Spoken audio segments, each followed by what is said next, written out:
mag-partner tayo, I would like to share, as a reminder lang naman po ito. Pray. So, may acronym siya. First is praise, repent, ask, and yield. So in praise, express gratitude for God's goodness and attributes.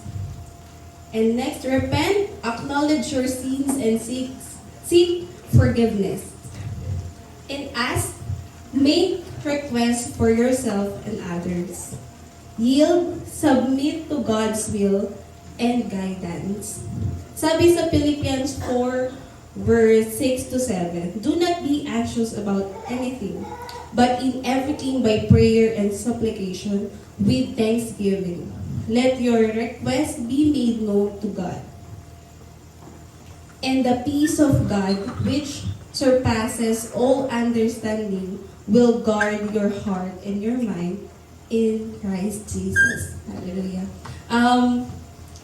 May importante po talaga yung prayer. Why? Kasi personal, nakaka-strengthen siya and communication natin siya with God. But kung prayer with each other, mas mapapalakas tayo kasi hindi lang ikaw yung nagpe-pray sa sarili mo, kundi with the other din po. Yan.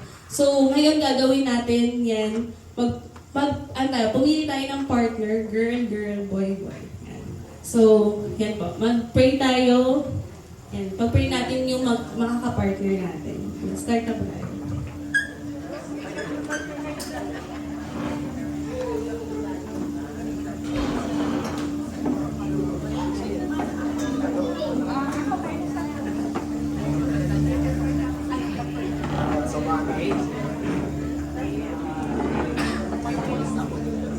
Tayo po ay sabay-sabay naman.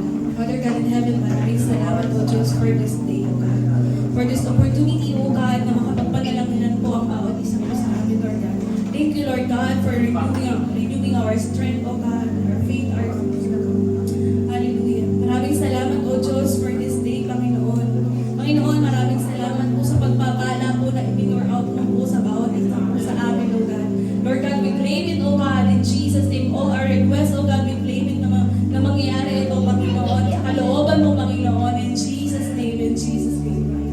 Lord, thank you for this day, Panginoon. Maraming salamat po sa bawat isa po sa amin, O God. Tinataas po namin ang iyong pangalan.